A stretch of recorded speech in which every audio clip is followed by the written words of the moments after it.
안녕하세요. 저는 성남에 사는 50대 여자입니다. 중년이 되니 확실히 전과는 다른 것들이 눈에 밟히고 보이기도 하는데요. 이래서 사람이 나이가 들면 전보다 마음이 편해지고 여유로워진다고 하는 것 같습니다. 젊었을 때는 그저 앞만 보기 조급해서 달리기 바빴던 것 같은데 지금은 주변을 둘러볼 여유가 생겼으니 욕심 없는 제 자신의 모습에 더없이 행복감을 느끼고 있네요. 젊은 시절 저는 남편 뒷바라지와 자식 뒷바라지에 정신이 없었습니다. 많은 분들이 그러시겠지만 제 때만 해도 여자들은 전업주부로 집안에 들어앉아 있는 경우가 많았죠. 요즘 젊으신 분들은 다들 일하면서도 아이를 키우는 분들이 상당한 걸로 알고 있는데요. 그래서 전 가끔 이런 생각을 하곤 합니다. 저도 조금만 젊었다면, 다른 세대에 태어났더라면 중년이 주는 여유와 편안함이 좋다가도 이런 면에선 아쉽기 그지없답니다. 제가 시댁과 남편 자식 때문에 겪는 스트레스와 화를 어디 풀 곳이 없어 헤매이고 다녔던 시간을 생각하면 특히 더 입맛이 씁쓸해져 오네요. 오늘 지금 사연을 쓰는 공간은 작은 카페입니다. 동네 사장님과 친해져서 자주 왔다 갔다 하는 카페인데 오늘은 새로 산 컴퓨터를 들고 카페 구석 테이블에 앉았습니다. 개인적인 글은 자주 써왔지만 이렇게 공개적으로 어딘가 제 사연을 써보는 경험은 처음이라 부담스럽기도 하고 떨리기도 하네요. 어딘가에 제 사연이 소개된다면 듣는 분들은 어떤 반응을 보이실까 궁금하기도 합니다. 분명 제 사연을 듣고 같이 속상해 주실 분도 공감하실 분도 많으리라 생각합니다. 또 어떤 분은 저를 답답이라고 생각하실 수도 있겠고요. 모든 비판은 겸허히 받아들이겠습니다. 다만 사람의 마음 모양이 어느 면은 비슷하게 생겼듯 저도 상처받는 경험보단 위로와 격려를 얻을 수 있었으면 합니다. 부디 많은 분들이 들어주시고 여러분들의 소중한 경험들과 비교하여 제 작은 이야기를 끝까지 들어주세요. 그럼 한번 제 이야기를 나눠볼게요. 저희 자식들은 어린 시절 참 많이도 속을 썩였답니다. 자식, 남편, 시댁이 모두 한 세트였다고 봐도 무방하죠. 참 생각만 해도 숨막히죠. 저도 그랬습니다. 남편과 만난 건 20대 초반 낭낭하던 시절이었는데요. 그때 저는 남편이 너무나 멋져 보였습니다. 남편은 좋은 대학을 나와 사업을 하는 사람이었는데 호탕하면서도 시원스러운 성격이 마치 저희 친정아버지를 빼닮았었어요. 실제로 저희 친정아버지도 사업을 하셨었는데 중간에 한번 크게 말아드셔서 더 이상 엄두를 내지 못하시긴 했지만 저는 어린 시절 친정아버지의 그런 면이 좋았습니다. 어린 나이엔 아버지가 매일 밖으로 돌아다니시며 부하 직원들을 두고 일을 하시는 것이 마치 바다를 가르며 종횡무진하는 선원같이 느껴지기도 했어요. 용감해 보였고 존경스러웠죠. 특히 바깥에 냄새를 묻히고 들어와 그 당시 가격으로 무척 비쌌던 간식거리들을 안겨주시면 아버지 품에 코를 박고 한참을 킁킁대고는 했어요. 하지만 이건 제가 어렸기 때문에 아버지의 단면만 보고 판단한 것이었답니다. 쉽사리 판단을 내려버린 거였죠. 사실 아버지는 사업가로 일하시면서 가정을 단 한 번도 제대로 돌본 적이 없으신 분이었습니다. 돈만 집에 갖다 줬지 저나 친오빠에겐 관심조차 없었어요. 저희 어머니는 이로 인해 꽤나 마음고생을 하셨답니다. 저에 비해 아버지를 잘 알고 있었던 친오빠는 아버지에게 반감이 심했습니다. 오빠의 눈은 적대감으로 번들거리고 있었고 저는 오빠가 무서웠죠. 오빠를 이해할 수 없었어요. 왜 아버지를 미워하고 싫어하는지요. 그러던 어느 날 큰일이 터지고 말았습니다. 앞서 말했듯 아버지의 사업이 망하는 일이었습니다. 영영 건고할 줄 알았던 성이 무너지게 된 것이었죠. 아버지는 그 이후 집을 나가버리셨고 다신 돌아오지 않으셨습니다. 친오빠는 그것 보라며 아버지를 욕해 댔고요. 저는 아버지가 언젠간 돌아오실 거라고 말했어요. 오빠, 우리 아버지 돌아오실 거야. 그렇게 말하지 말라고. 오빠가 뭔데 섣불리 아버지를 판단해. 너는 아직도 아버지를 모르는 거야? 아휴, 답답하다. 어리니까 그런 거겠지 뭐. 아무튼 이제는 내가 가장이니까 너는 내 말만 따라. 엄마도 내가 모실 거야. 오빠는 비장하게 자신이 가정을 지키겠다고 말했습니다. 당시 어머니는 충격으로 알아놓으셔서 곡기도 끊고 지내고 계셨는데요. 오빠는 엄마를 보며 많은 생각을 한 듯 했습니다. 일단 내가 어디든 가서 돈을 벌면 돼. 그리고 그 돈으로 너 대학도 보내주고 엄마 집도 옮겨주고 그럼 돼. 넌 아무것도 걱정하지 마. 오빠는 결의와 비장한 각오에 차있었지만 저는 걱정이 사라지지 않았습니다. 왜냐하면 아버지의 사업 실패보다 더 큰 일이 사라지지 않고 남아있었어요. 아버지가 남긴 빚으로 인해 빚쟁이들이 저희 가족을 따라다니기 시작했던 거였습니다. 그 사람들은 하루가 멀다 하고 저희 집 문을 두드렸고 집기들을 때려 부숴댔습니다. 엄마는 제발 그러지 말라고 무릎까지 꿇고 빌어야 했어요. 그 모습에 저도 오빠도 마음이 미어져와 급기야 눈물을 터뜨리고 말았죠. 아마도 저도 오빠도 어린 나이에 겪으면 안 될 일을 모조리 겪은 것 같습니다. 엄마는 자신이 이상한 남편과 결혼해서 저희까지 피해를 끼쳤다고 생각하시는 것 같았습니다. 다 엄마 때문이다. 엄마가 너희를 낳아놨으면 최소한 이런 일은 생기지 않게 했어야 하는데 우리 공부 잘하는 민수는 대학도 못 가게 생겼고 민숙이 너도 그렇게 될 텐데 어쩜 좋니?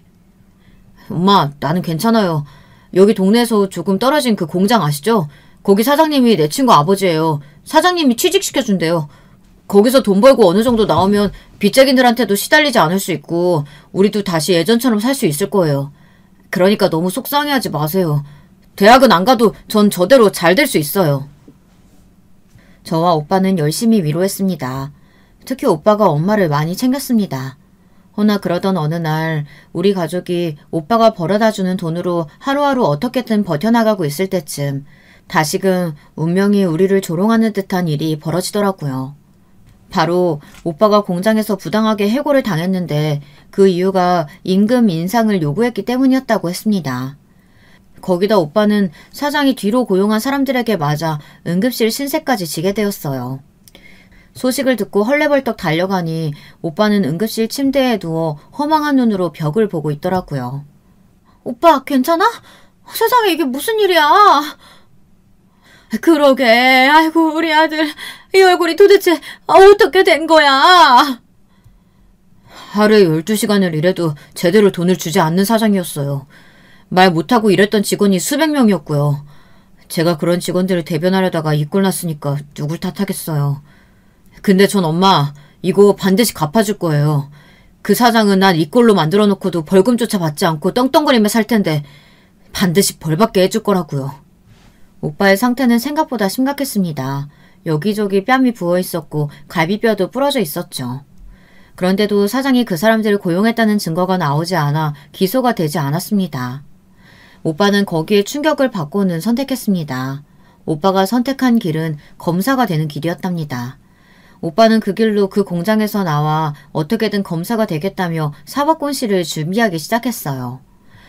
오빠가 검사가 되는 그 길을 밟는 동안 이번에는 제가 오빠에게 도움이 되어주고 싶어 집에서 가까운 고깃집에 취직해서 일을 하기 시작했습니다. 번 돈은 모두 오빠에게 보냈고요. 그러던 중 저희 고깃집 단골 손님이었던 한 남자분을 만나게 되었는데요. 그 사람이 바로 저희 남편입니다. 남편은 고깃집 근처에 회사를 차려 사업을 시작하고 있는 사람이었는데요. 당시만 해도 불안정한 매출 수익을 보이고 있던 시기였습니다. 그런데 남편은 그럼에도 불구하고 자신감이 넘쳐났고 말했듯이 시원스러운 성격이라 만나면 재미도 있고 편안함도 컸습니다. 남편 쪽에서 결혼을 밀어붙이니 저도 이 사람이라면 평생 재미있게 또 행복하게 살 수 있을 것 같더라고요. 결혼을 하기 전 시어머니를 만나기 전까지는 내심 남편과 결혼하면 이제 나도 좀 인생이 편해지려나 하는 기대감도 있었고요. 시어머니는 저를 만나자마자 딱 한마디를 하셨습니다.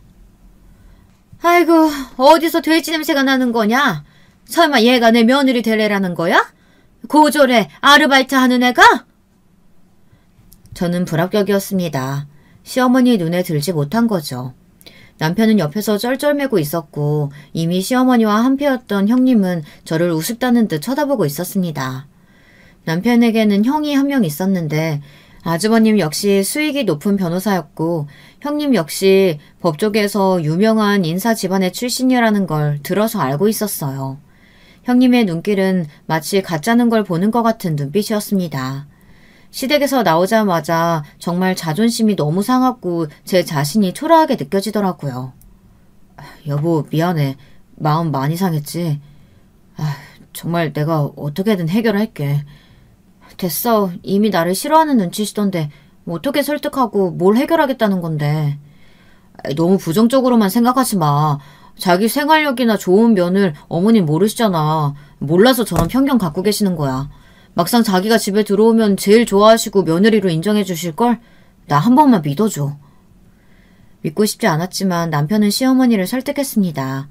시어머니는 말만 저렇게 했지 저희의 결혼을 막지 못했습니다. 여기엔 시아버지께서도 큰 도움을 주셨어요. 시아버지는 제 편에 서서 아들이 좋아하는 사람과 결혼해서 행복하다면야 무조건 찬성이라고 시모의 입을 단단히 막아주셨습니다. 시누이 역시 마찬가지로 시어머니와는 달리 정상적인 사람이더군요. 제가 시어머니에게 한 소리 들은 날 바로 전화가 와서 자신이 사과를 하더군요.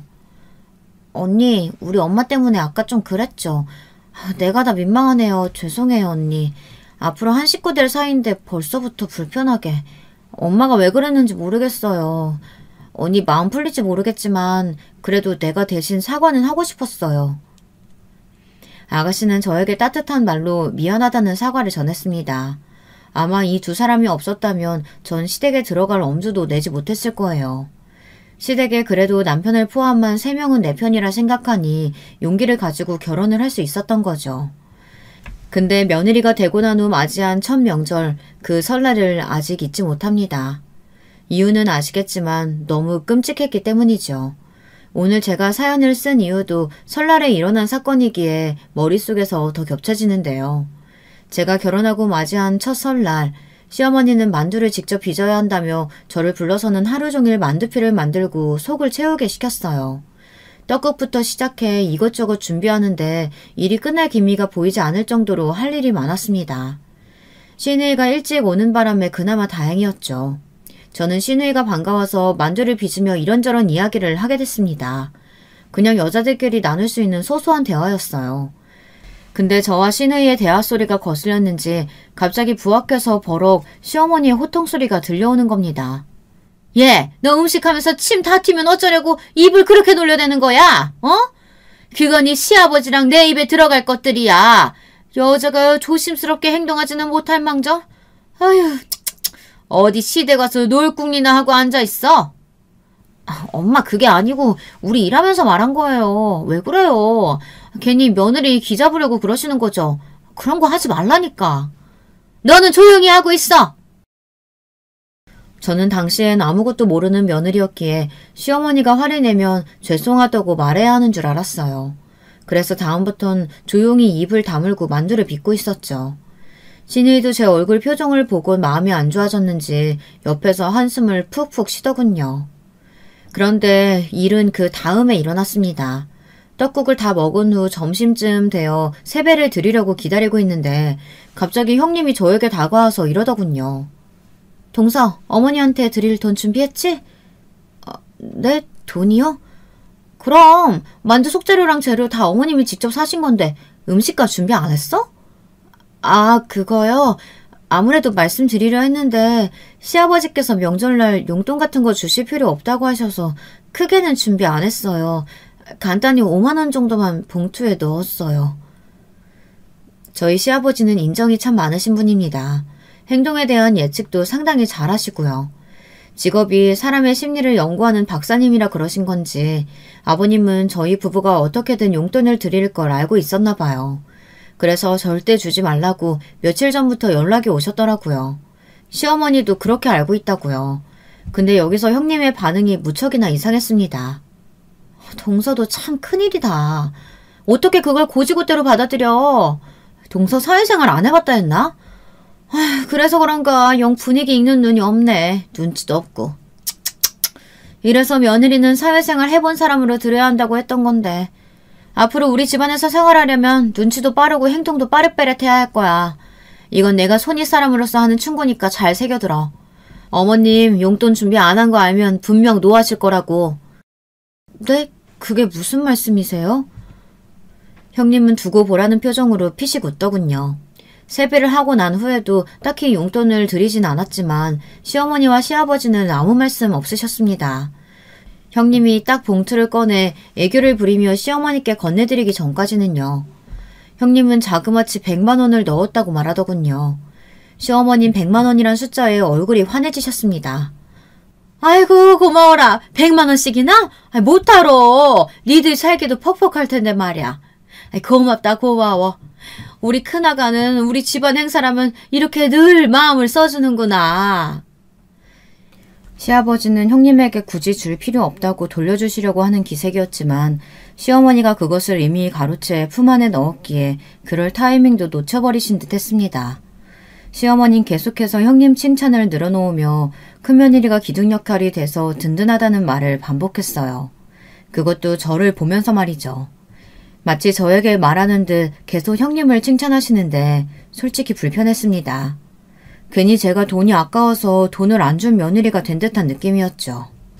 엄마, 우리도 준비하려고 했어요. 아버지가 절대 준비하지 말라고 하는 바람에 어쩔 수 없이 못 드린 거지. 어머 서방님, 원래 이런 건 눈치껏 드리는 거예요. 형님은 남편의 말까지 깔아뭉개며 자신만만하게 웃었습니다. 그리고 이것은 시어머니에게 저란 사람에 대해 단단한 어떤 인상을 주었던 것 같습니다. 시댁 행사 날만 되면, 특히 자신의 생일만 되면 미리 고지를 하시더라고요. 너 이번에 내 생일인 거 알지? 아무리 네 시아버지가 돈 쓰지 말아라 해도 그 짠돌이 양반이 하는 말 듣지도 말고 네가 알아서 잘 챙겨 넣어. 알겠냐? 돈은 현금이 최고니까 현금으로 준비하고. 아휴, 내가 이런 것까지 지도해줘야 되는 건지 모르겠네. 참나. 아, 그나저나 너 우리 아들 내조는 잘하고 있는 거지? 걔가 돈 많이 번다고 해서 너까지 편하게 집구석에서 뒹굴거리고 있다면 그거 아내로서 자격 없는 거다. 알지? 저를 향한 시어머니의 적대감은 깊고 깊었습니다. 처음엔 오해를 풀어보려고도 했던 것 같습니다. 저도 좋은 며느리가 되고 싶고 잘 모시고 싶고 남편 내조도 잘하고 있다는 인상을 드리고 싶었죠. 그래서 사소한 거라도 제가 챙기려고 했고 명절날도 일부러 일찍 가서 시어머니를 돕고는 했어요. 근데 그게 문제가 아니더군요. 이미 저란 사람 자체가 시어머니에겐 자격 미달이었습니다. 겪고 또 겪어보니 그런 판단이 내려지더군요. 어느 날은 형님과 비교되지 않기 위해 시어머니의 생신날 말씀하신 대로 현금을 듬뿍 넣어 준비해갔더니 제게 이러는 겁니다. 너 내가 말한 대로 아주 그대로 했네. 얘, 어떻게 이렇게 돈만 달랑 들고 왔어? 하다못해 쪽지라도 하나 써와야지. 네 형님 좀 봐라. 좀 보고 배워. 얘는 일하면서도 틈틈이 시간 내서 나한테 편지까지 쓰지 않니? 사람이 그런 정성이 있어야지. 선물이라고 주면 끝인 줄 알아? 특히 어른들한테 하는 선물은 그렇게 대충 하는 거 아니야. 그런 법이 어디 있다니? 아유, 하여튼 기본도 안 돼 있어가지고는. 어머님 죄송해요. 제가 동서 잘 가르칠게요. 동서가 사회생활도 안 해보고 겨우 고깃집에서나 일해봤으니 뭘 알겠어요. 제가 가르칠 테니까 동서 앞으로 잘 보고 배워도 어머님도 기분 푸시고요. 생신날 주인공이 기분 안 좋으면 되겠어요? 어머님은 형님의 콧소리 섞인 말에만 순순히 나왔습니다. 알겠다며 그럼 저를 잘 교육시키라고 하더군요. 너무 우스웠습니다. 제가 지금까지 참아왔던 게 너무 호구 같다는 생각이 들더군요. 어차피 처음부터 저를 인정해줄 생각도 없던 사람에게 내가 왜 그런 쓸데없는 노력을 쏟은 건지 후회가 돼서 미칠 것 같았습니다. 어머님, 말씀이 심하시잖아요. 저 나름대로 어머님 눈에 들려고 많이 노력했어요. 어머님이 저번 날에 김치찜 드시고 싶다고 해서 집까지 만들어가지고 갔는데도 한마디도 고맙다고 말씀도 없으시고 어머님이 심부름시킨 일도 제가 마다한 적 한 번 있었나요? 형님은 일하는 사람이라 바쁜 사람이라서 안 된다고 저 시키는 거 뻔히 불공평하다는 거 아는데도 어머님 위해서 해드렸어요. 그런데 정말 속상해요. 웃기고 앉았네. 이게 어디서 눈물 질질 짜고 자빠져 있어? 아니 이게 무슨 말이야? 제가 한창 서러움을 토로하자 그때 마침 시아버지께서 들어오셨습니다. 눈물이 그렁한 제 눈을 보고는 시아버지는 이미 상황을 예측하신 듯 시어머니를 조용히 책망하셨어요. 시어머님 꿀먹은 벙어리가 되었네요. 그렇게 생신은 흐지부지 끝이 나버렸습니다. 시아버지는 나중에도 저에게 와서 시어머니를 크게 꾸짖었으니 앞으로 저를 함부로 말하거나 무시하는 일이 없을 거라고 고생 많았다고 토닥여 주시더라고요. 곱고 참한 네가 우리 집에 와서 별일을 다 겪는구나. 다른 집에 갔으면 이런 일 없을 텐데 내가 너무 미안하다. 아이고. 저는 그때 아버님의 따뜻한 말에 너무 큰 위로가 되어 엉엉 울고 말았습니다. 당시 저는 친정도 친구도 기댈 곳이 아무데도 없었거든요. 친정에 연락하면 걱정할까봐 하지도 못했고 남편 역시 사업이 바쁘다며 모르쇠였습니다. 외려 모르쇠 정도였다면 참아주었겠지만은 제가 한탄을 어렵게 토로하면 이런 식이어서 정이 떨어졌어요. 아니 나보고 그럼 어쩌라는 거야. 당신 왜 이렇게 시비 걸고 싶어 안달난 사람 같아. 한가롭게 집에 있으니까 그래? 어머니가 그러시는 건 나도 어쩔 수 없어. 당신도 각오했던 일이잖아. 그냥 받아들여 무시하든가. 무시가 안 되니까 그러지. 당신이라면 무시가 되겠어? 당신도 알다시피 우리 집 식구들은 당신한테 잘해주잖아. 늘 넘치게 잘해주는데 나는 왜 이런 대접을 받고 있어야 돼? 실제로 저희 친정 집안 식구들은 남편을 한 가족으로 따뜻하게 맞아주었어요. 오빠도 남편이 뭘 부탁하면 거절하는 법이 없었죠. 오빠는 자신의 꿈을 이뤄 검사가 되어 열심히 일하고 있는 참이었는데 남편이 무언가 법적으로 자문을 구할 일이 있으면 오빠가 적극적으로 나서서 도와주고는 했어요. 그런데도 제가 저렇게 말하니 어느 날 남편은 다소 충격적인 말을 하더군요. 야, 우리 집이랑 네 집이랑 같냐? 다르지? 다르다니 뭐가? 수준이 다르잖아. 뭐 우리 집이 대단하다는 건 아니지만 나는 어쨌든 형도 형수도 나도 잘 나가는데 당신은 조건부터 뒤처져 있잖아. 어쩔 수 없는 거야. 아니면 당신이 당신 힘으로 뭐라도 되어보든가. 어이가 없었습니다. 남편 사업이 잘 되기까지 옆에서 내조하며 온갖 것들을 도맡아 해주었더니 어느새 저는 집구석에 가구 같은 사람이 되어 있더라고요.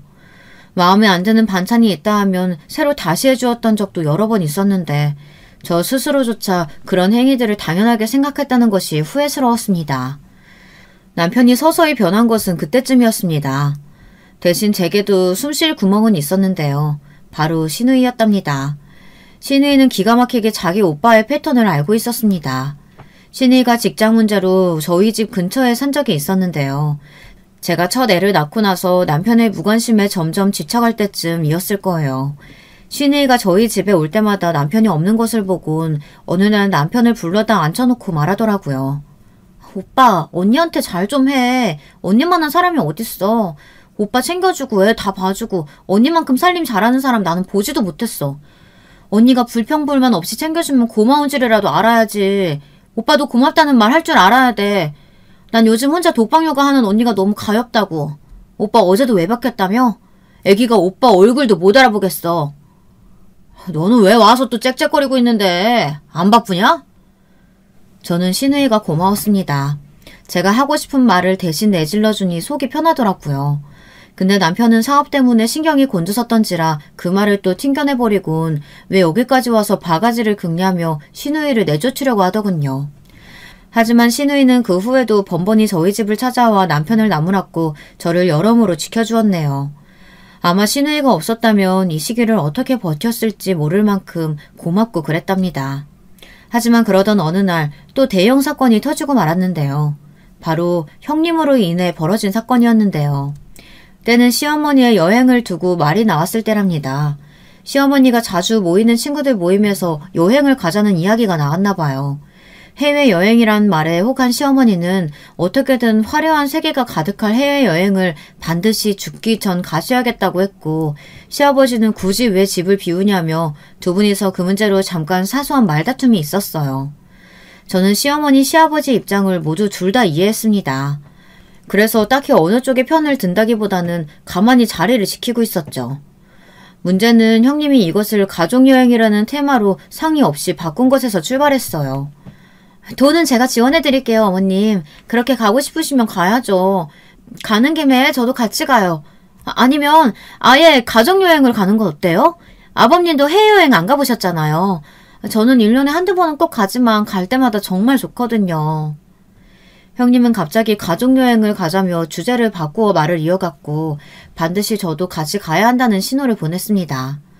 허나 저는 아직 갓난아기인 아이를 데리고 비행기를 타는 게 조금 겁이 났어요. 사실 저는 비행기 공포증이 심했거든요.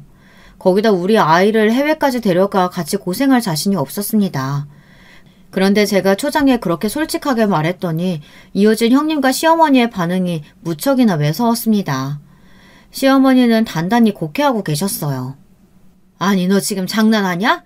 아무리 내가 싫다고 해도 그렇지 이럴 땐 장단은 맞출 줄도 알아야 되는 거야.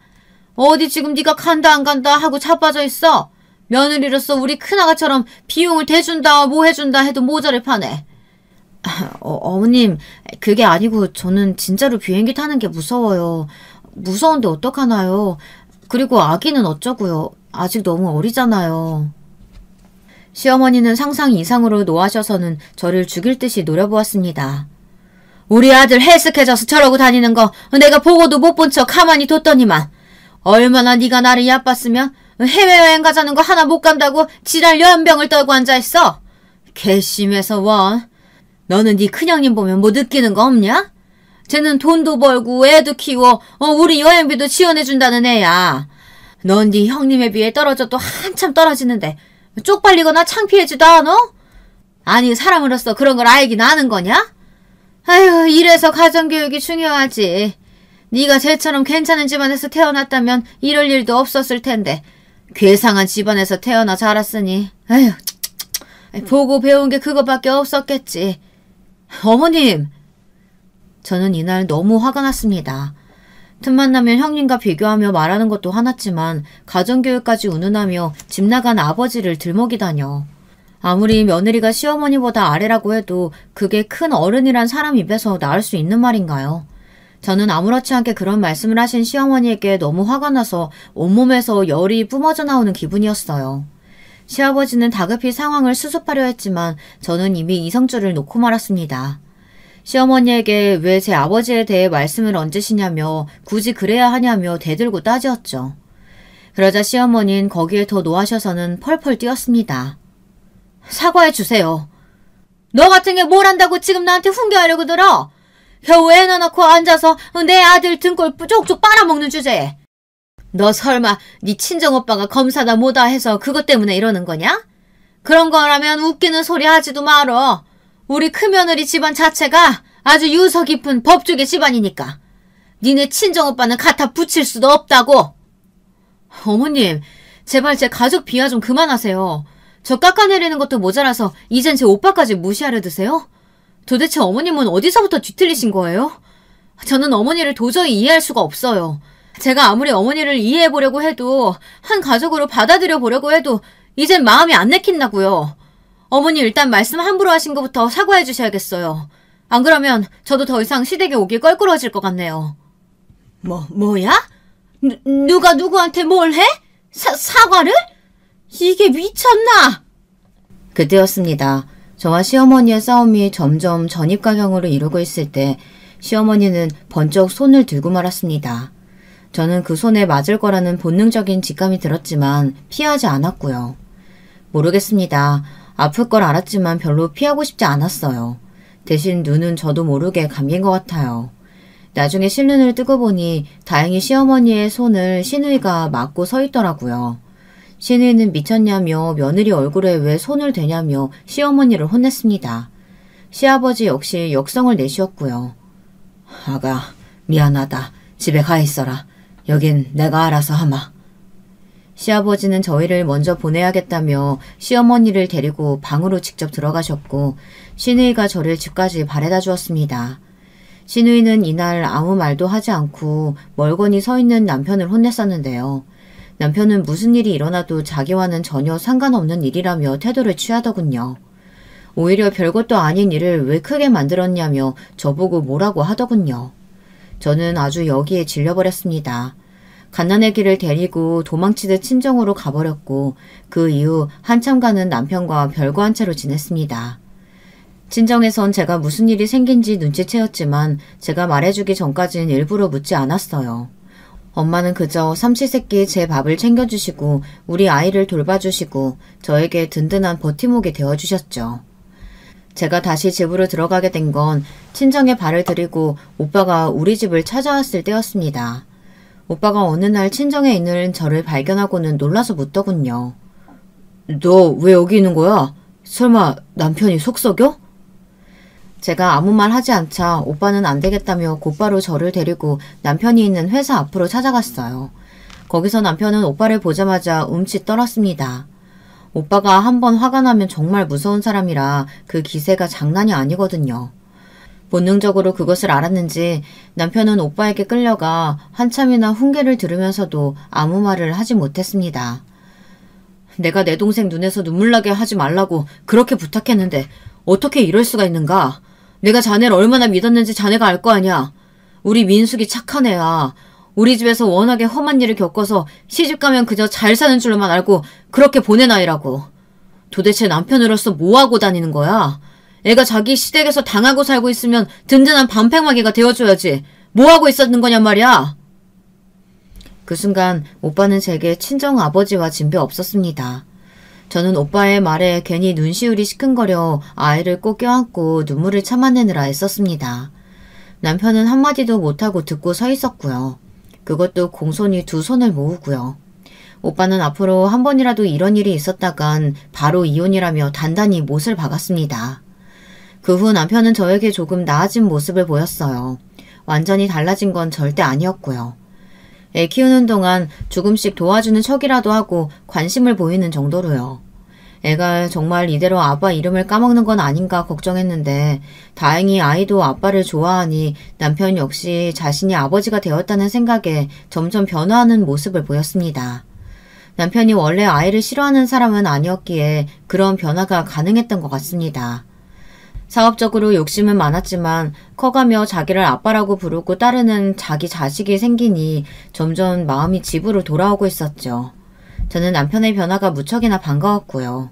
이대로 조금만 더 이 행복이 유지되었으면 좋겠다 생각도 했어요. 남편이 가끔씩 주말에 저와 아이와 함께 놀이공원으로 나들이 가는 날이 있었는데 그날이 아직도 기억에 남을 만큼 정말 행복했거든요. 여보, 앞으로 지금만 같았으면 좋겠어. 나 시댁 너무 힘들어. 당신도 알다시피 당신 어머니 우리 형님 다 만만치 않은 사람들이잖아. 나 시누이랑 시아버지 덕분에 겨우 버티고 서 있는 거야. 당신이 조금만 내 편이 되어주었으면 좋겠어. 알겠어. 나도 지금까지 무심했던 거 인정해. 나도 사업 때문에 스트레스 받고 그러다 보니까 자꾸 소홀해졌나 봐. 그리고 사실 말 안 했지만 나는 형한테 콤플렉스가 있거든. 형이 워낙에 잘 나가는 사람이다 보니 형보다 더 성공하고 싶다는 욕심이 있었어. 그래서 어머니가 자기 무시하는 말이 기분 나쁘고 듣기 괴로울수록 더 일에 매진해서 어떻게든 성공하려고 노력했던 것 같아. 이해해주라. 남편은 콤플렉스가 있었다며 자신을 이해해달라고 하더군요. 어렸을 적 자신보다 뭐든 더 잘하는 형을 보며 늘 그런 콤플렉스가 있었다고요. 믿어야 할지 안 믿어야 할지 완전히 신뢰는 가지 않았지만 적어도 그때의 저는 남편이 짠하고 남편을 용서해야겠다는 생각을 했습니다. 아마도 이게 지금 생각해보면 착한 며느리 증후군처럼 제가 누군가를 용서하고 이해해주고 배려해줘야 한다는 강박에 휘둘려 있었던 것 같아요. 그럴 필요가 전혀 없었는데도 불구하고요. 그 후 남편이 어떻게 되었냐고요? 인생 선배님들은 예상하셨겠지만 역시나 효과는 오래가지 않았습니다. 저희 자식놈이 딱 사춘기쯤부터 말썽을 부리기 시작했는데 그건 오롯이 남편 때문이었습니다. 남편이 저를 집에 있는 여자라 무시하고 바깥 여자를 만나고 돌아다녔거든요. 바깥 여자들은 모두 남편과 같이 일하는 여자 아니면 어엿한 직업과 돈을 가지고 있는 여자들이었습니다. 그게 저로 하여금 자존심을 더 상하게 만들기도 했습니다. 또 아무리 다른 여자들이 끌린다 해도 애 있는 유부남이 여자를 만나고 돌아다닌다는 게 말이 되나요? 어쩌다 저에게 바람이 걸려도 자기는 절대 맹세코 그런 적 없다며 발을 빼도 모자를 파네 뻔뻔스레 나오는 것도 징글징글했습니다. 당신이 몰라서 그러는 건데 원래 사업하는 남자들 다 그래. 사람 만나는 게 일인데 어떻게 여자를 안 만나고 다니냐? 내가 그 여자랑 뭘 하겠다는 게 아니야. 그냥 하룻밤이라고 하룻밤 내가 데리고 논 거야. 당신은 그런 여자들한테 신경 쓸 필요 없어. 어차피 내 와이프는 당신이고 애들 엄마도 당신이잖아. 난 이혼 생각도 없고. 그럼 된 거지, 안 그래? 당신은 그냥 지금처럼 편하게 살아. 내가 주는 돈으로 애들만 잘 키워주고. 장난해? 지금 그 변명이 통할 거라고 생각해? 그렇게 생각하고 짓거리는 거야? 아무리 그렇다고 해도 어떻게 애들 앞에서 바람을 들키길. 애들이 날 뭐라고 생각하겠어. 우리 애들이 받을 상처는 또 어떻고. 당신은 바람피는 아버지로 남고 싶어? 애들이 당신을 그렇게 생각했으면 좋겠냐고. 아이, 또 왜 이렇게 극단적이실까? 여보, 오버하지 마. 사업하는 남자들 다 이런다니까? 당신이 몰라서 그래. 당신도 사업하면 아마 나처럼 살게 될걸? 그냥 좋게 좋게 넘어가자, 좋게, 어? 내가 앞으로 허튼 짓 안 할 테니까. 그럼 됐지? 저는 그 당시 남편이 아니라도 여러 문제로 마음이 힘들었습니다. 자식놈들 중에 한 놈은 학교에서 누군가를 패고 다녀 여러 번 제가 무릎을 꿇어야 하는 상황이 있었고, 나머지 한 놈은 외려 맞고 다녀 마음을 아프게 했죠. 어느 쪽으로도 행복하지 않았습니다. 인생이 너무 불행하고 왜 나한테만 이런 운명이 주어진 걸까 싶었죠. 그런데 어느 순간 남편에 대해선 포기를 하게 되더라고요. 여러분도 이런 감정을 아실까요?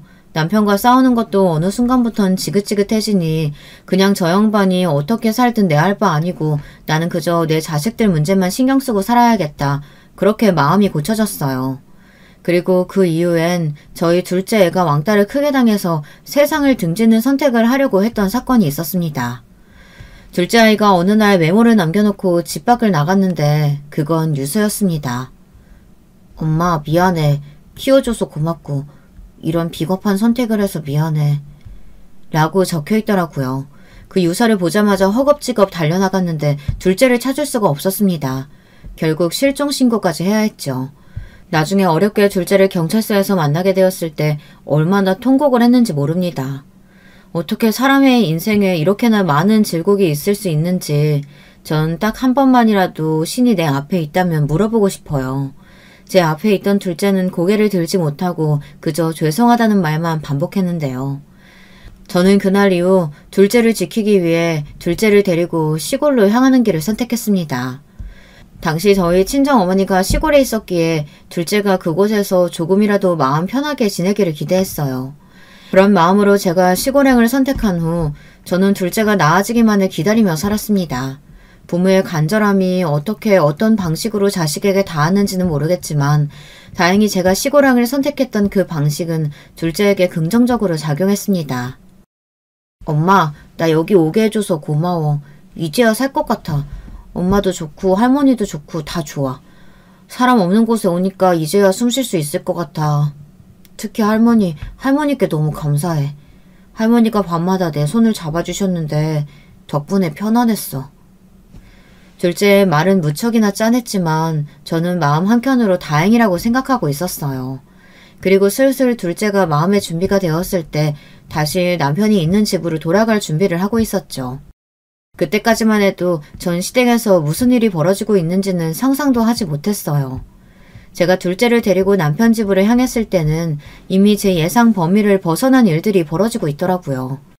일단 남편이 다른 여자와 함께 하하호호 하고 있는 건 물론이고 시어머니가 그 옆에서 그 여자를 이미 며느리로 취급하고 있는 대화가 오가는 중이었죠. 중간중간 남편과 전화할 때 이상한 여자 목소리가 들려 느낌이 조금 쎄하긴 했지만 설마 여기에 시어머니까지 연루되어 있는지는 몰랐죠. 시어머니는 저를 보자마자 왔니? 아휴 참 거지 같은 타이밍에 왔네. 다른 말할 건 없고 우리 애가 새 여자 들었다고 한다. 니들도 안 맞은 지 오래됐지? 애들도 컸겠다. 슬슬 갈라설 때 됐으니까 얼른 정리해라. 라고 하더군요. 어이가 없어 시어머니 뺨을 칠 뻔했습니다. 그러다 옆에 제 둘째 아들이 있다는 걸 알고는 조용히 손을 내렸어요. 남편도 옆에서 일단 이혼 절차가 정리될 때까지는 따로 살자고 하더라고요. 네, 그럴 때가 된 것 같네요. 남편 같지 않은 남편놈이랑 사는 것도 징글징글하고 어머니 얼굴 보는 것도 역겨운데 아주 잘 됐네요. 저는 이 한마디를 지르고 자식들을 데리고 나와버렸습니다. 시누이의 배려로 괜찮은 오피스텔을 구했는데 자식들은 어차피 남편에게 정도 없었고 방황했던 첫째 놈도 제 아빠가 인간 이하라는 걸 알고 나선 정이 떨어졌는지 방황을 그치고 저에게 살갑게 굴기 시작했습니다. 그래서 배신감은 컸지만 자식을 얻은 기분에 하루하루 버티고 살아나갔던 것 같아요. 그게 저의 최선이었어요. 대신 저는 남편과 곱게 이혼해줄 생각이 없었습니다.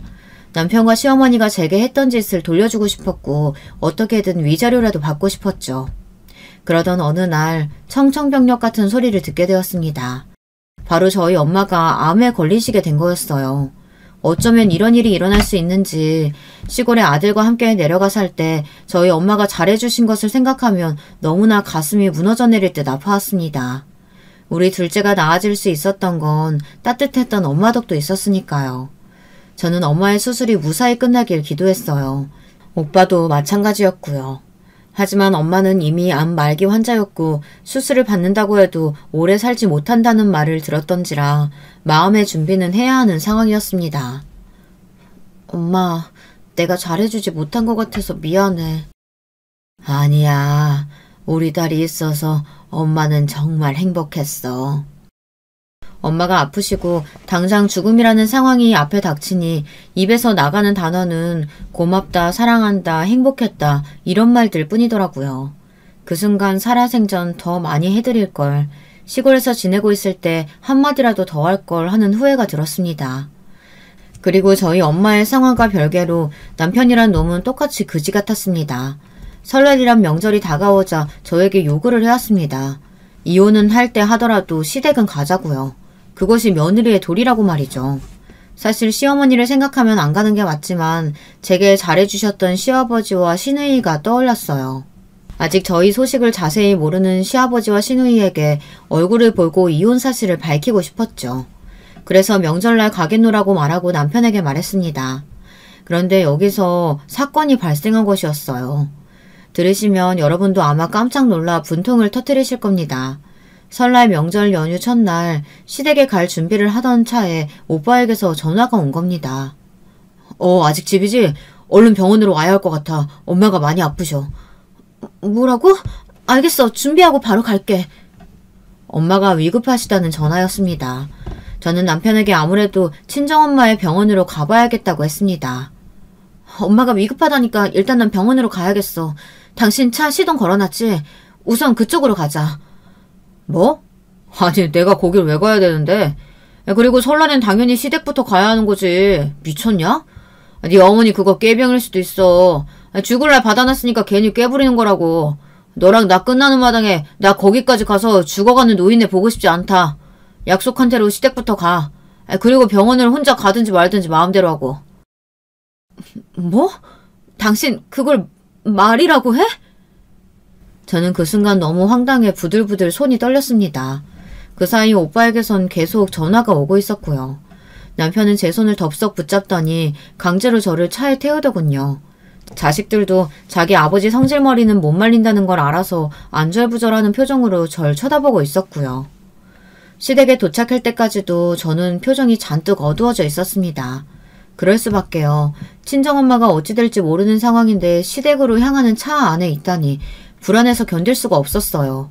저는 시댁에 도착했을 때 튕겨져 나가듯 차에서 나와 남편에게 말했습니다.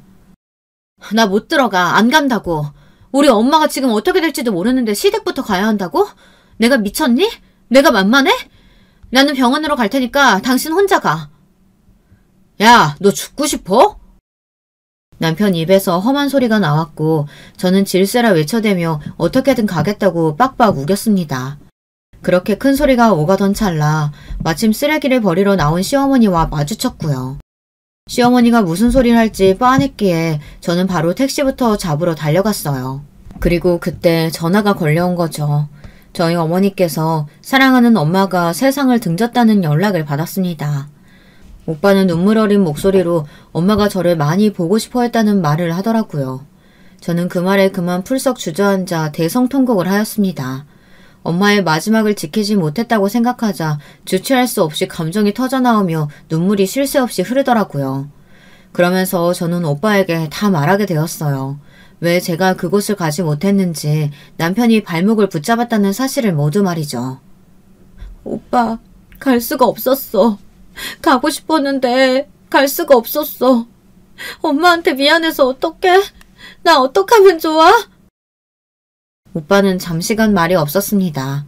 저는 그 침묵에서 오빠가 단단히 화가 났다는 것을 알 수 있었습니다. 나중에 엄마의 장례를 치르고 오빠와 둘이 조용히 이야기를 나누었는데 오빠가 의미심장한 말을 하더군요. 나는 절대 용서할 수 없다. 네가 지금까지 시댁에서 무슨 대우를 받아왔는지 알게 된 이상 그 자식 완전히 망가뜨릴 거야. 그 별 볼 일 없는 집안도. 저는 정신이 없어 흘려들었지만 오빠는 그 말을 실행에 옮겼습니다. 검사란 직업을 이용해 남편이 저질렀던 모든 부정부패들을 조사한 것이죠. 오빠는 남편의 회사에서 이루어지고 있는 탈세와 더불어 회사 내 일어나고 있는 모든 문제들을 조사했습니다. 남편은 오빠가 조사를 하고 있는 줄도 모르고 상간녀와 살림을 합칠 생각에 희희낙낙하고 있었고요. 상간녀는 남편의 회사에 문제가 많은지도 모르고 결혼식을 준비하며 저에게 얼른 이혼해달라는 문자를 보내었는데요. 저는 그저 웃으며 결혼을 축복한다고 말해주었답니다. 이혼 소송 중이니 기다리세요. 결혼은 축복드릴게요. 그놈이랑 한번 잘 살아보세요. 결혼 생활 내내 행복할 거예요. 그러다 나중에 남편은 구속이 되고 난 후에야 저에게 그러더군요. 너 어떻게 나한테 이럴 수 있냐? 아니 네 오빠 시켜서 나 망하게 하면 네가 웃는 게 뭔데? 너 애들 엄마야. 애들이 이런 걸 보면 퍽이나 좋아하겠다. 당장 네 오빠한테 말해서 취소해달라고 해. 빌라고. 우리 애들은 이미 다 알고 있어. 오히려 당신이 구속되길 원하고 있다고. 하기야 애들한테 관심이 없었으니 어떻게 애들 마음을 알겠니. 나한테 지금까지 한 짓들은 용서할 수 있어도 우리 엄마 마지막 못 보게 한 것만큼은 절대 용서 못해. 감옥에서 뼈저리게 반성하면서 살아봐. 감옥? 누가 감옥에 가? 그렇게 처절히 말하던 남편은 결국 지금 감옥에 갔습니다. 2년이라는 무거운 형벌을 받고 말이죠. 참혹한 대가를 받은 두 사람을 바라보며 저와 아이들은 흐뭇하게 웃었네요. 물론 남편이 망하며 시어머니도 그간 남편 돈으로 사치했던 것이 딱 끊겼기에 땅을 치고 후회했답니다. 더불어 오빠가 형님이란 그 못된 인간의 실상도 탈탈 털었기에 어머니는 더 기댈 곳이 없었죠. 그 점에서 전 너무나 통쾌한 결말을 얻었다고 생각해요. 얘야, 한 번만 다르게 생각해 줄 순 없겠니? 내 큰며느리까지 네 오빠가 지금 가만히 안 두고 있다고 하는데 그건 인지상정이 아니지 않겠어. 제발, 나 많이 반성하고 있다. 전혀 안 믿기는 말이네요. 어머님까지 감옥 가고 싶지 않으시면 조용히 입 다물고 계세요. 어느 날 무릎을 꿇으며 빌러온 시어머니의 말에 저렇게 당당히 응수해 주었던 것도 너무나 통쾌했고요. 지금은 아이들과 함께 다사다난한 인생을 벗어나 평온한 여유를 느끼고 있답니다. 전 남편 때문에 시어머니 때문에 힘들었던 것들의 보상이라도 받는 것처럼 아이들이 저를 행복하게 만들어주고 있네요. 안녕하세요. 저는 바닷가에 위치한 지방 소도시에 살고 있는 50대 후반 여자입니다. 힘들게 살았던 저에게 1년 전 특별한 기적이 찾아왔거든요. 저에게 일어난 기적을 여러분께도 들려드리고 싶다는 생각이 들어서 사연을 보내봅니다. 처음으로 거슬러 올라가 보면 때는 30년 전이었습니다.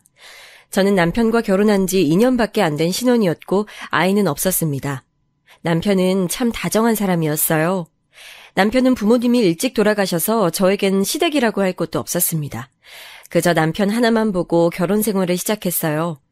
남편은 회사가 바빠서 집에 늦게 들어오는 날이 많았습니다. 전 집에서 간간히 소일거리를 하며 지냈는데 결혼하고도 매일 집에 혼자 있으니 쓸쓸하더라고요. 그래도 남편이 늦은 시간에도 퇴근하면서 제가 좋아하는 간식거리를 사올 때는 그 조그만 거 하나에 기분이 풀리곤 했습니다. 남편은 누구에게나 친절한 사람이었어요.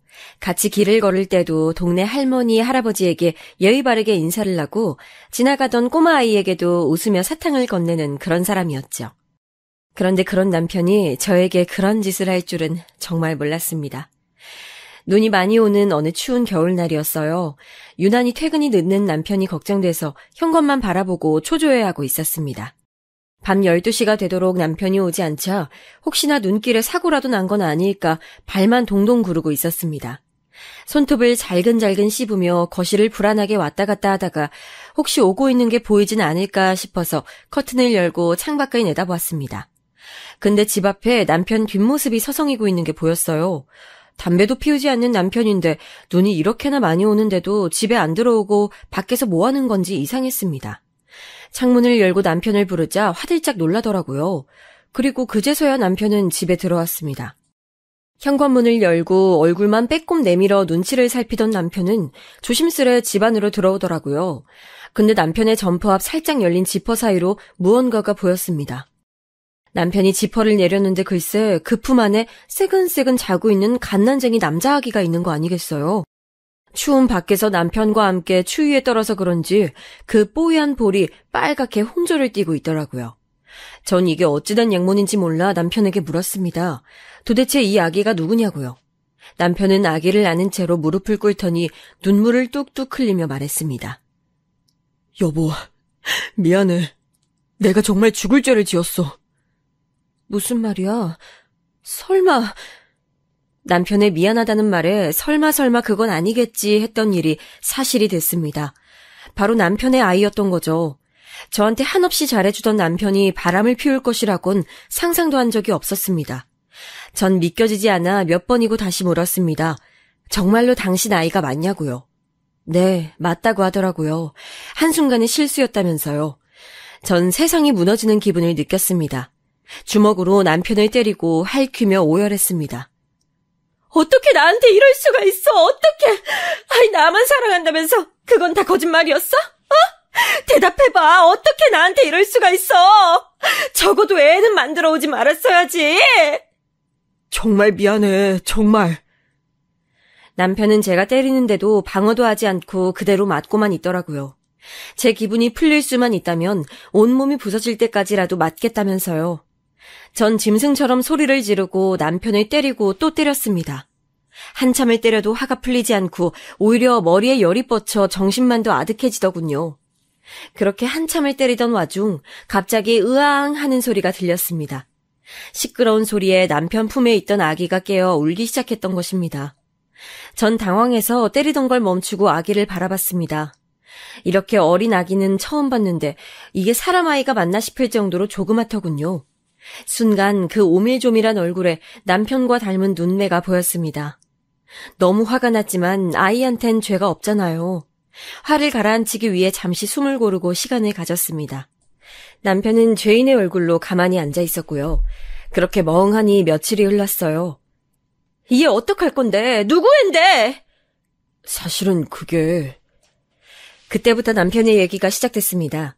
남편은 상대 여자가 누군지 절대 말해주지 않더라고요. 술김에 한 번 실수했는데 상대 여자가 임신 사실을 숨기고 있다가 아이를 낳자마자 남편에게 건네주고 사라졌다고 하네요. 그 애 당신은 맞는 거야? 확실해? 마지막 희망의 끈을 붙잡는 듯 물었지만 맞다고 하더라고요.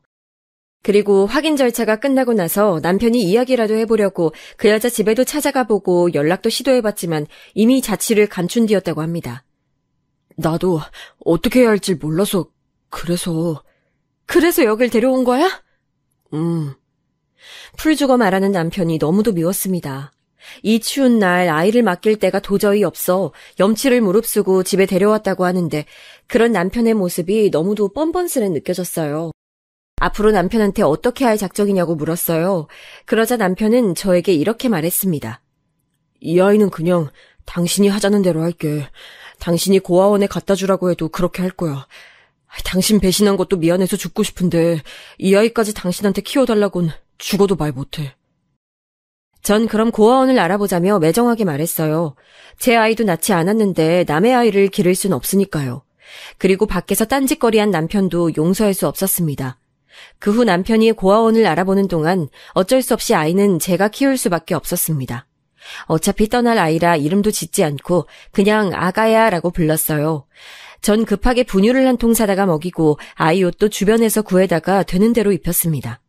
제품에서 분유를 먹는 아이의 얼굴을 바라볼 때마다 이 아이의 어딘가는 그 여자를 닮았겠지라는 생각하니 얼굴도 모르는 그 여자가 떠올라 화가 치밀기도 했습니다. 하지만 신기하게도 조그만 입으로 오물오물 젖병을 빠는 아이를 보면 또 금방 마음이 가라앉곤 했죠. 그렇게 아이를 낳으며 심장까지 따뜻한 온기가 전해지는 것 같았습니다.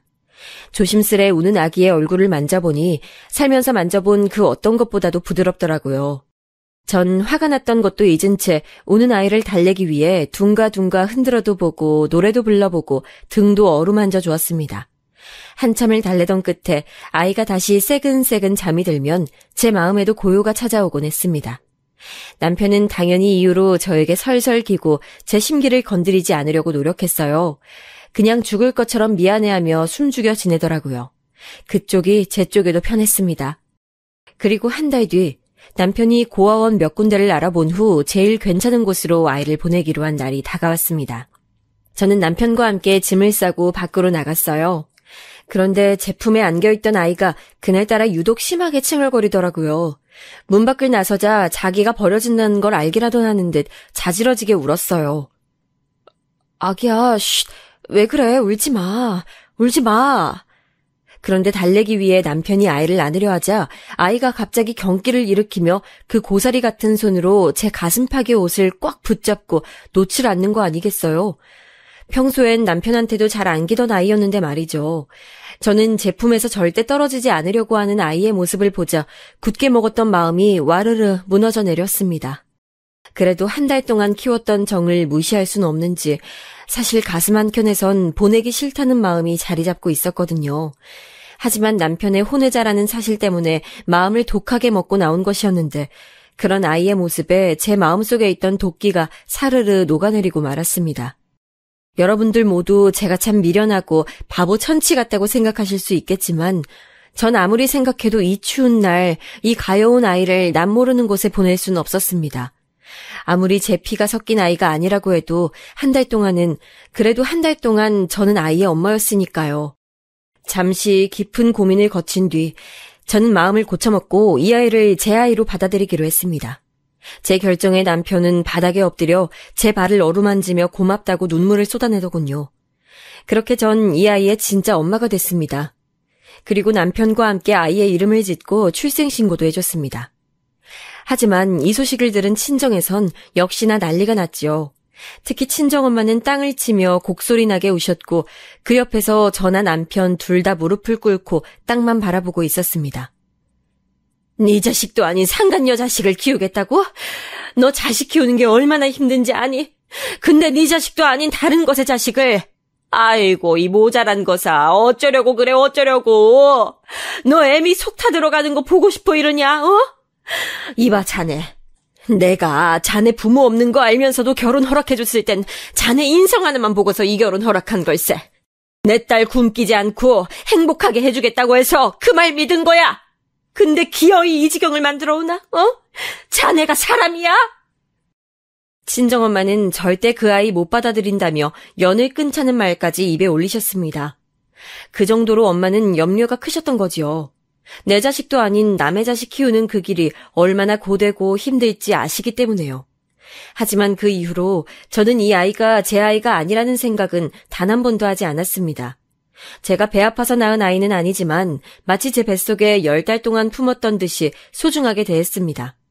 그리고 아이를 받아들이기로 한 후 남편과의 사이도 다시 좋아져 아이와 함께 행복한 새 가족으로 지냈습니다.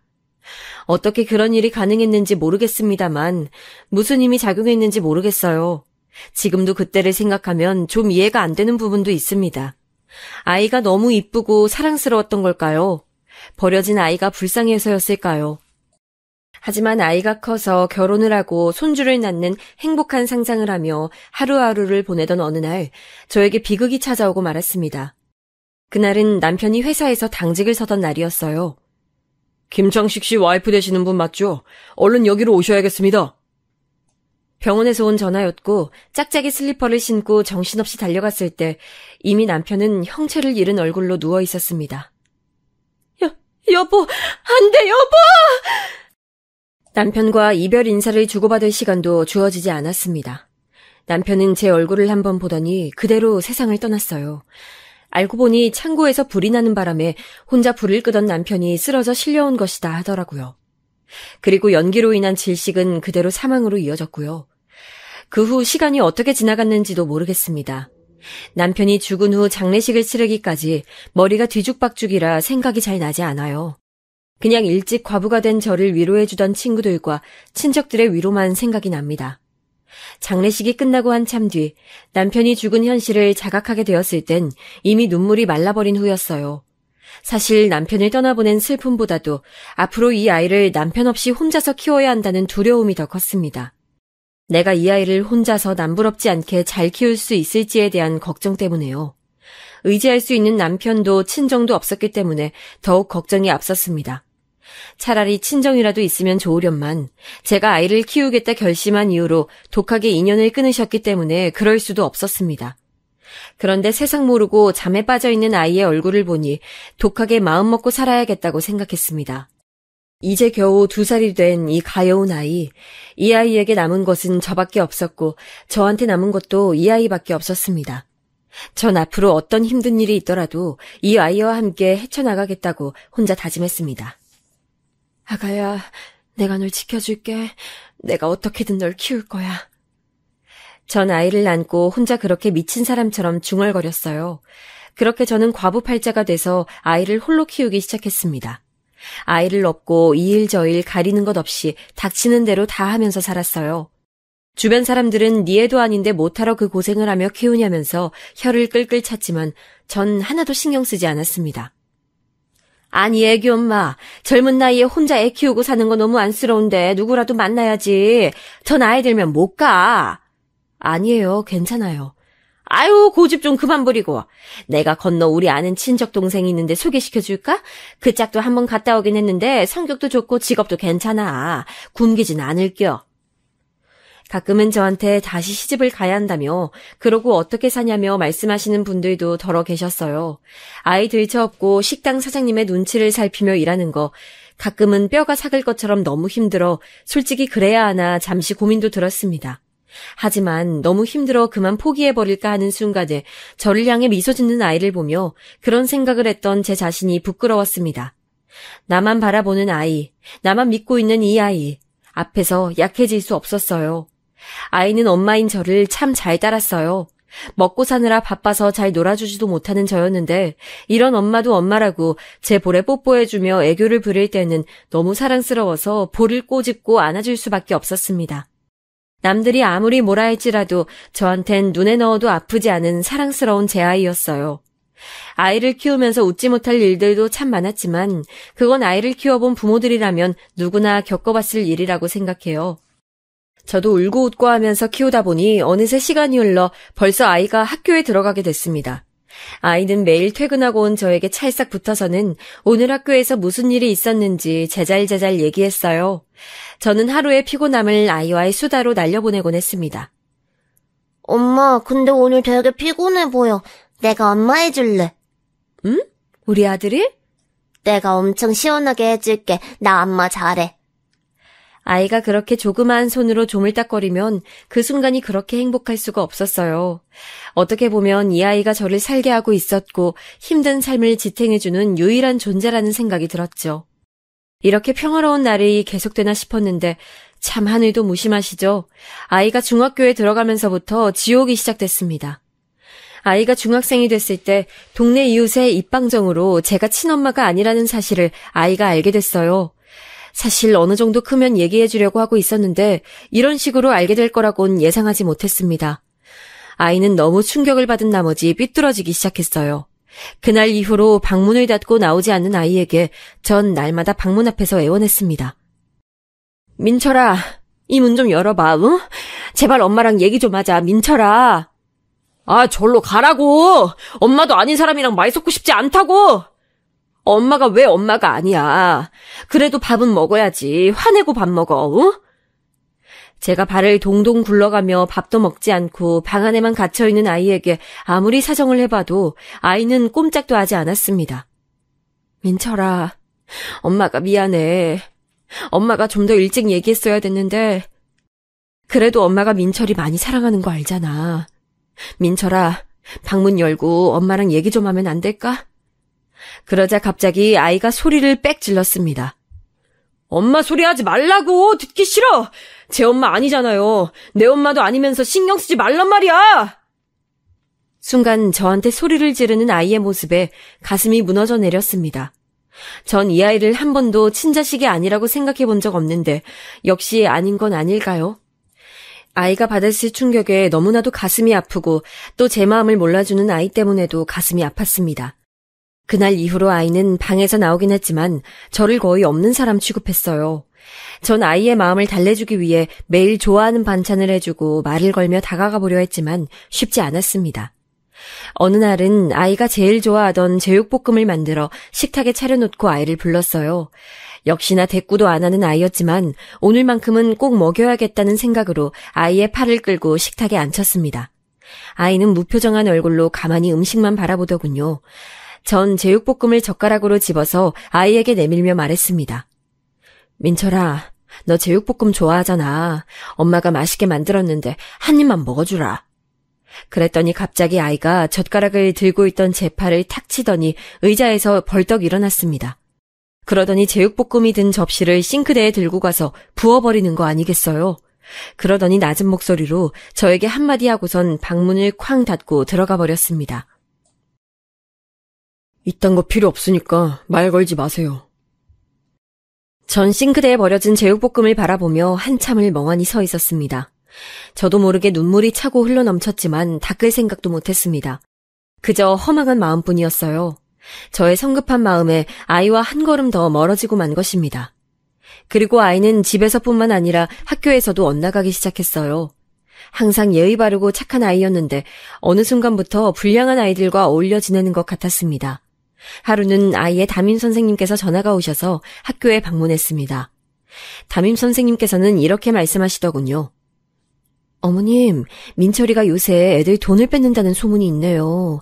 작년까진 얌전하고 공부만 하던 아이였는데, 그리고 어젠 학교 뒤에서 담배를 피다가 걸려서 부모님 모시고 오라고 했더니 자긴 부모님 없다고 하지 뭐예요?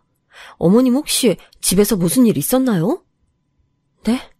우리 민철이가 엄마가 없다고 했다고요? 선생님의 말씀에 전 고개를 떨구고 말았습니다. 전 떨리는 마음을 겨우 진정시키고 선생님께 자초지종을 말씀드렸습니다.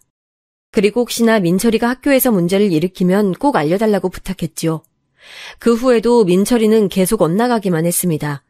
교복을 입고 대놓고 담배를 피우는 건 기본이었고 놀러 간다고 학교를 빠지기도 일쑤였습니다. 그리고 툭 하면 같이 어울리는 친구들을 집에 잔뜩 데려와 시끄럽게 술판을 벌이기도 했죠.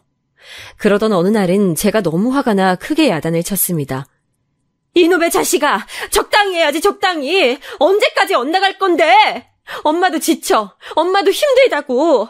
엄마 힘든 건 눈에도 안 보여? 그런데 비명을 지르듯 한 말에도 아들은 침을 퇴 보이게 뱉고는 나가버리더라고요. 자기를 찾지 말라면서요. 그렇게 나간 아들은 정말 일주일 넘게 집에 돌아오지 않았고 급기야 제가 실종 신고를 하기에 이르렀습니다. 민철아, 제발. 촛불 하나를 켜고 민철이가 돌아오길 빌었던 게 10일 정도 됐을 무렵 다행히 길바닥에서 자고 있는 아들을 누군가의 신고로 발견할 수 있었고 울먹거리며 집으로 데려와 앉힐 수 있었습니다. 민철아, 이제 다신 안 그럴 거지, 응? 아무리 엄마가 밉고 싫어도 너 밖에 나가 돌아다니고 그러면 안 돼. 잘못되면 엄마는 어떻게 살라고. 하지만 아이는 그 말에 들은 척도 안 하고 벽만 쳐다볼 뿐이었어요. 참 남의 자식 키우는 게 쉬울 것 같냐고 인연을 끊자던 독한 친정엄마의 말이 너무도 생각이 났던 그런 시간들이었네요. 그땐 친정엄마의 말이 모질게만 느껴졌는데 엄마의 말은 모두 사실이었습니다. 아이는 고등학교에 들어가서도 바뀌는 게 없었습니다. 민철이를 다그쳐도 보고 달래도 보았지만 들은 척도 하지 않았습니다. 오히려 비슷한 친구들과 마흔이 어울리면서 더 심해지기만 했죠. 오토바이를 훔쳐서 타거나 지나가는 행인과 시비가 붙어 싸우는 일도 몇 번 있었습니다. 전 민철이가 사고를 칠 때마다 학교며 경찰서며 들락날락거리며 머리를 조아리고 비는 게 일상이었습니다. 민철이는 썩어 문드러져가는 제 마음도 모른 채 방황을 계속했어요. 아유, 참 불쌍해 저 엄마. 지 자식도 아닌데 저리 고생을 하잖아. 아유, 나 같았으면 진작 갖다 버렸지 저걸 왜 붙들고 앉아있어. 어떤 이웃집 여자는 절 향해 그런 말을 하기도 했습니다. 근데 그 순간 그 말이 왜 이렇게 화가 나고 슬펐을까요? 순간 저도 모르게 빽 하고 소리를 지르고 말았습니다. 내 자식 내가 알아서 건사할 거니까 신경 쓰지 마세요! 그래도 그나마 한 가지 다행스러운 건 민철이가 대학 졸업장은 필요하다고 생각을 했는지 1년 바짝 공부를 하는 것 같더니 대충 성적 맞춰서 2년제 대학교를 들어갔던 겁니다. 대학 생각도 없는 줄 알았는데 얼마나 다행스러웠던지. 허나 이제 성인이 되니 눈에 뵈는 게 더 없는 것 같더군요. 이젠 저한테 존댓말도 쓰지 않고 막말을 하는 지경에 이르렀습니다. 엄마라고 부르지 않은 지는 이미 한참 됐어요. 어느 날은 집으로 날라온 민철이의 휴대폰 요금 고지서를 봤는데 휴대폰 소액 결제를 50만 원이나 한 걸 보게 됐습니다. 깜짝 놀란 저는 민철이를 불러서 다그쳤어요. 민철아, 너 이게 뭐니? 휴대폰 소액 결제를 뭐 하느라고 이렇게 많이 썼어? 그러자 민철이는 손에 들고 있던 TV 리모컨을 집어던지며 화를 냈습니다. 아, 어쩌라고. 당신이 뭔데 상관이야. 내 핸드폰 내 맘대로 쓰지도 못해? 민철이의 말에 저는 입을 꾹 다물 수밖에 없었습니다. 아무래도 남자아이다 보니 이미 제 키를 넘어선 지는 오래됐고 덩치 큰 아이가 저리 행동하니까 아무리 제 아들이어도 무서운 건 어쩔 수 없더라고요. 너 그래도 아무리 그래도 엄마한테... 제 중얼거림은 못 들은 척하는 민철이는 툭하면 저한테 돈을 내놓으라는 둥 뭘 사다 놓게 많았어. 그리고 저는 식당에서 힘들게 번 돈으로 민철이가 요구하는 최신형 휴대폰, 노트북, 카메라 등등 수많은 물건들을 사다 바쳤어요. 이렇게라도 하면 언젠간 제 마음을 알아주고 민철이의 마음도 돌아오지 않을까 하는 신락 같은 희망을 가지고서요. 하지만 민철이의 요구사항이 많아지고 있던 어느 날, 전 충격적인 장면을 목격하고 말았습니다. 민철이가 방에서 제가 사준 멀쩡한 카메라를 발로 밟아서 부수고 있던 것이었어요. 전 방문 틈으로 그 장면을 목격하고 입을 틀어막았지만 애써 못 본 척했습니다. 그리고 민철이는 다음날 카메라가 망가졌다면서 저에게 더 좋은 모델을 사달라고 하더라고요. 그때 저는 확신했습니다. 민철이가 저를 괴롭히기 위해 일부러 저러는 것이었다는 걸요. 제가 괴로워하고 힘들어하는 모습을 보이면 보일수록 민철이의 행동은 점점 더 심해져만 갔습니다. 민철이는 대학을 졸업하고 나서도 취업할 생각을 하지 않았어요. 그저 저한테서 용돈만 얻어가면서 매일매일 친구들과 술 마시고 여자만 만나러 다니곤 했죠. 술 취해서 누군지도 모르는 여자를 집에 데려온 적도 한두 번이 아닙니다. 이 친구는 누구니?라고 제가 물어보기라도 하면 제 어깨를 밀치면서 욕설을 내뱉기 일쑤였습니다. 전 그렇게 매일매일 민철이에게 무시당하면서 살았습니다. 아이를 사랑으로 키운 것밖엔 없는데 내가 뭘 그렇게 잘못했다고 이런 수모를 겪어야 하나 생각했지만 그렇다고 하나뿐인 내 자식을 내칠 수도 없는 노릇이었습니다. 전 그저 아이가 철이 늦게 드는 걸 거라며 조금만 더 참으면 나아질 거라고 스스로를 위안할 뿐이었습니다. 하지만 민철이의 씀씀이를 감당하기 위해 저는 쉬는 날도 없이 일을 해야만 했습니다. 밤늦은 시간에 일을 마치고 집에 돌아오면 집안을 난장판으로 만들어 놓고 술에 취한 채 돈을 달라는 아들 때문에 쉴 수도 없었습니다.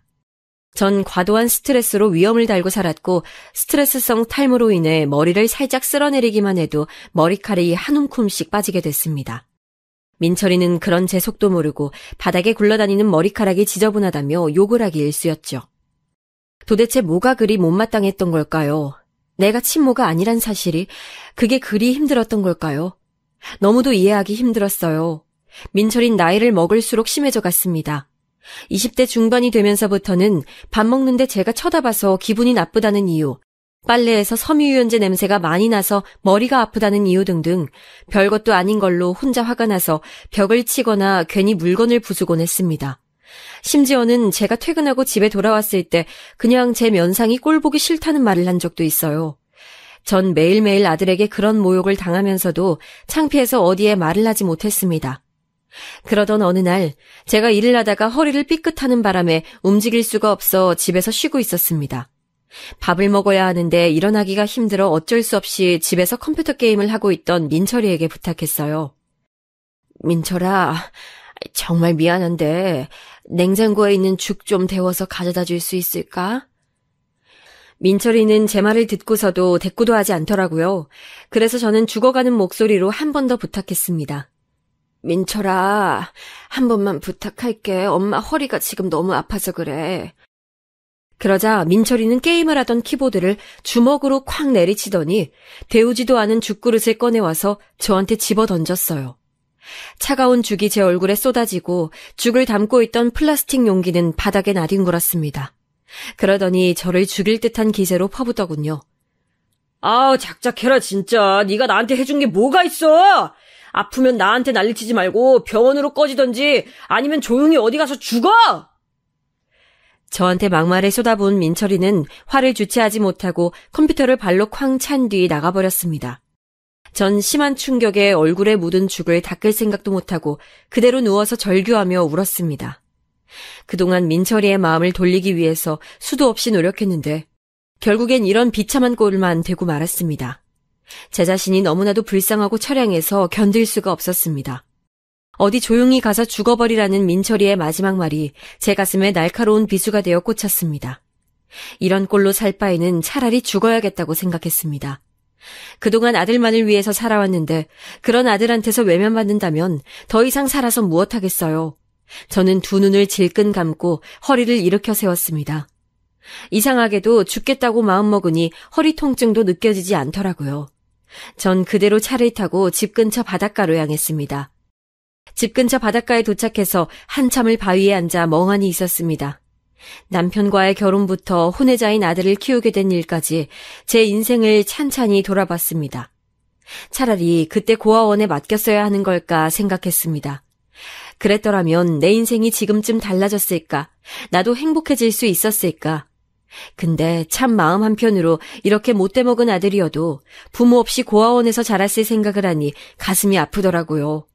그리고 한참의 회상 끝에 역시나 죽어야겠다고 다짐한 저는 자리에서 일어났습니다. 추운 겨울바다 앞에서 한참을 앉아 있었더니 다리가 딱딱하게 굳어서 잘 움직여지지 않더라고요. 전 무거운 다리를 이끌고 바다로 한 걸음 한 걸음 다가갔습니다. 바닷물이 다리를 적시자 뼛속까지 얼어버릴 것 같은 한기가 느껴졌습니다. 하지만 죽음의 결심 앞에서는 추위도 별거 아니더군요. 전 한 발 한 발 걸음을 내딛었습니다. 곧 바닷물이 가슴께까지 차오르자 이제 조금만 더 가면 끝이라는 생각에 조금 더 속도를 냈습니다. 물속에서 자유롭게 움직여지지도 않는 다리를 억지로 꾸역꾸역 내딛어가며 앞으로 나아갔습니다. 제가 수영을 할 줄 모른다는 사실이 다행이라고 생각했어요. 혹시나 무의식 중에 살고 싶은 마음이 들더라도 물에 빠지기만 하면 살아 돌아올 일은 없을 테니까요. 바닷물이 목까지 차오르자 전 중심을 잃어 물속으로 빠지고 말았습니다. 그리고 몇 번을 허우적대며 물속에 들어갔다 나왔다 했는지 모르겠습니다. 새까만 물속에서 짜릿짠 물이 코와 입으로 들어오는 동안 민철이의 얼굴이 떠올랐어요. 그대로 저는 세상과의 작별을 고하려던 순간이었습니다. 그런데 그때 갑자기 소란스러운 소리가 들리는가 싶더니 묵직한 팔이 저를 낚아채서 제 얼굴을 물 위로 끌어올렸어요. 그 팔은 제 목을 감고 절 어딘가로 끌고 갔습니다. 전 숨도 제대로 쉬지 못하고 바닷물을 토하며 그대로 끌려갔어요. 그리고 저는 그대로 정신을 잃었습니다. 정신이 들고 보니 낯선 천장 아래 있었어요. 주위를 둘러보니 깨끗한 이불이 제 몸을 감싸고 있었고 팔에는 링거가 꽂혀 있더군요. 전 어느새 병원에 도착해 있었던 거죠. 어리둥절해하고 있던 그때 어떤 젊은 아가씨가 저에게 말을 걸었어요. 아주머니 괜찮으세요? TV에서나 볼 법한 외모의 예쁜 아가씨였습니다. 아가씨는 부드러운 손으로 제 손을 꼭 잡아줬어요.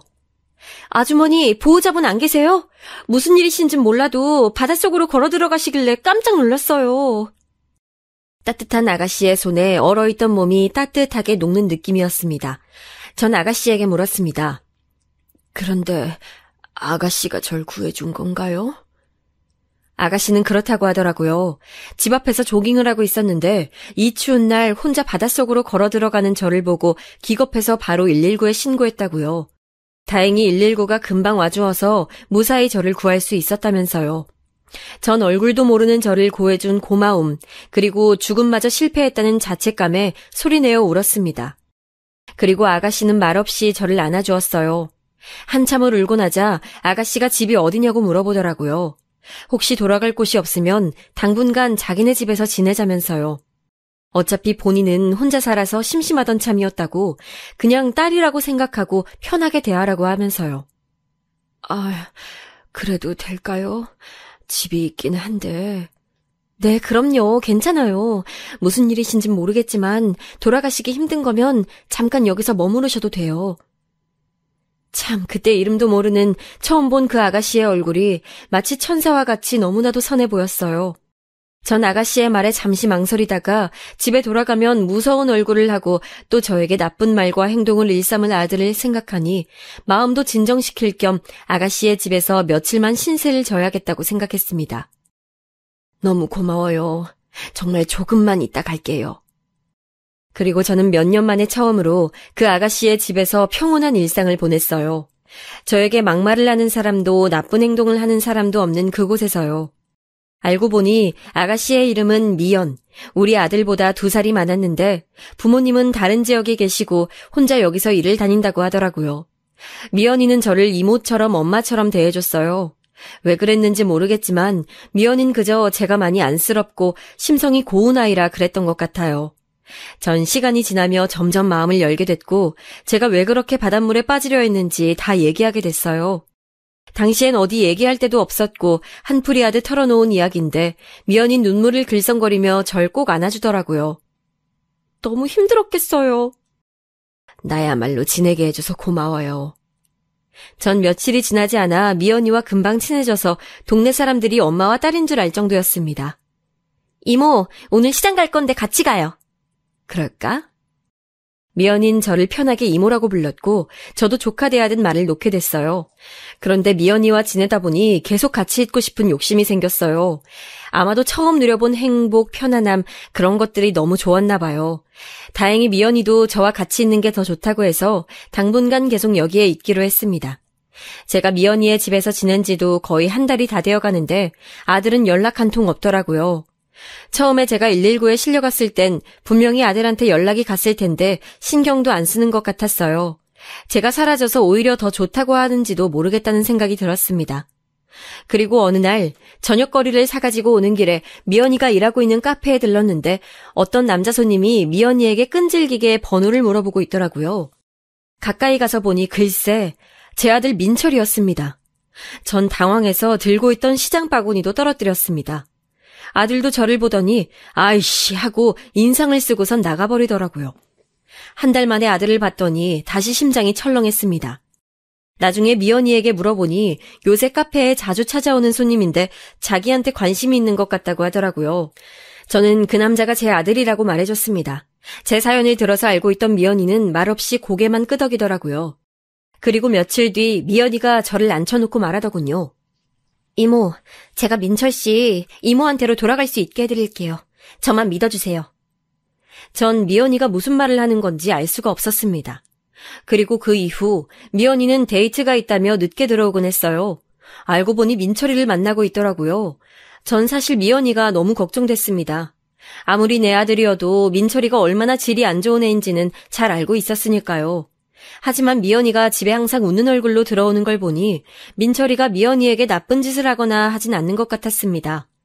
어느 날은 미연이가 민철이를 만나고 오더니 쇼핑백 하나를 저에게 건네줬습니다. 민철이 돈으로 산 가방인데 민철이 몰래 저한테 주려고 제 취향으로 골랐다고 하면서요. 전 깜짝 놀라서 물었습니다. 민철이가 이런 걸 어떻게... 민철이 걔 돈도 없을 텐데... 이모, 민철 씨 요새 직장 다녀요. 제가 직장도 없는 남자 싫다고 했더니 그날로 정장부터 사고 집 근처 회사에 취직해서 다니더라고요. 이것도 첫 월급 받은 걸로 산 거예요. 정말로? 직장을 다닌다고? 전 믿어지지 않아 입을 쩍 벌렸습니다. 제 손으로 아르바이트 한 번 안 해본 민철이가 직장에 다닌다니요. 그전엔 민철이가 여러 여자를 만나면서도 한 번도 여자가 하라는 대로 하는 스타일이 아니었는데 미연이는 좀 달라나 봅니다. 그리고 어느 날은 미연이가 신난 표정으로 저한테 사진 한 장을 보여줬어요. 사진을 보니 깨끗하게 정돈된 우리 집이었습니다. 미연이가 민철이에게 자기는 깔끔한 남자가 좋다며 자기랑 결혼하려면 집 청소 잘하는 거 증명해달라고 했다지 뭐예요. 그래서 민철이는 미연이의 마음에 들고자 난장판이었던 집을 깨끗하게 청소한 후 인증사진을 찍어서 보냈던 거였어요. 그리고 미연이는 그 후에도 민철이가 만든 요리를 집에 가져오거나 민철이가 딴 자동차 면허증 사진을 보여주는 등 민철이의 달라지고 있는 모습들을 저한테 보여줬어요. 그리고 민철이와 찍은 사진들도 자주 보여줬는데 사진 속 민철이 얼굴은 제가 알던 아들과 같은 사람인지 모를 정도로 환한 표정을 짓고 있더라고요. 저는 민철이를 입맛대로 굴리는 미연이의 재주에 놀라기도 했지만 아직 속내를 드러내지 않은 아들이 언제 돌변할지 몰라 걱정이 됐어요. 그래서 미연이가 집에 들어오는 시간이 점점 늦어지자 전 미연이를 불러놓고 얘기했어요. 미연아, 이모가 정말 걱정돼서 그러는데 민철이가 너한텐 참 잘하지만 걔 언제 횟가닥 돌변할지 몰라. 그리고 너도 좋은 사람 만나서 시집가야 되는데 괜히 나 때문에 마음에도 없는 민철이 만나면서 시간 낭비하지 말고 얼른 정리하는 게 좋겠구나. 이만큼 민철이 사람 만들어준 것만 해도 이모는 너무너무 고마워. 그러자 미연이는 방긋 웃으면서 대답했어요. 어머, 이모, 민철 씨 그럴 일 없어요. 제가 정말 장담할 수 있어요. 그리고요, 저 민철 씨 이모 때문에 만나는 것만은 아니에요. 솔직히 처음엔 제가 이모 아들 버르장머리 고쳐보자 하는 마음에 만난 게 사실이지만 만나다 보니 사실 민철 씨도 속마음은 여리다는 게 느껴지더라고요. 외모도 제 스타일이고요. 그리고 이모, 제가 민철 씨 이모한테 돌아가게끔 해준다고 약속한 거 아마 곧 지킬 수 있을 것 같아요. 조금만 더 기다려주세요. 저는 걱정 반 고마움 반에 미연이를 안고 토닥거렸습니다. 미연이가 약속을 못 지킨다고 해도 원망할 생각은 없었어요. 전 이 정도로도 충분히 만족하니까요. 그리고 미연이의 말처럼 약속한 그날은 금방 오고 말았습니다. 어느 주말 오후 데이트하러 간 미연이의 방을 청소하고 있던 참이었어요. 밤늦게 들어온다는 미연이의 말과는 달리 아직 저녁 먹을 시간도 안 됐는데 현관문 비밀번호를 누르는 소리가 들리더라고요. 전 현관 쪽으로 나가봤습니다. 어머 미연아, 너 오늘 늦게 온다고 하지 않았니? 제 물음에 미연이는 대답 대신 방긋 웃으면서 누군가의 손을 잡고 들어왔어요. 미연이의 손을 잡고 뒤따라 들어온 사람은 바로 제 아들 민철이었습니다. 민철이는 저를 보더니 쭈뼛쭈뼛 하면서 몸을 베베꼬았어요. 전 당황해서 어찌해야 할 바를 몰랐습니다. 멀끔하게 정장을 차려입고 깨끗하게 이발을 난 민철이의 모습은 집에서 보던 모습과는 완전히 딴판이었어요. 전 급하게 차를 내와서 거실에 앉았습니다. 앉지도 서지도 못하고 안절부절하고 있던 민철이를 미연이가 툭툭 쳤어요. 그러자 갑자기 민철이가 바닥에 넙죽 엎드렸습니다. 엄마, 죄송해요. 엄마한테 그동안 몹쓸 짓 많이 한 거 돌이킬 순 없지만 용서해 주세요. 전 민철이의 말에 깜짝 놀랐어요. 민철이의 입에서 나온 소리라곤 믿을 수 없었습니다. 이번엔 미연이가 무슨 말을 했길래 얘가 억지로 저한테 사과를 하나 했습니다. 그런데 민철이는 거짓이 아니라는 걸 증명이라도 하듯 온몸을 부들부들 떨면서 눈물을 뚝뚝 흘리더라고요. 엄마, 그동안 저 키우시느라 고생만 하셨는데 전 망나니처럼 굴어서 정말 죄송해요.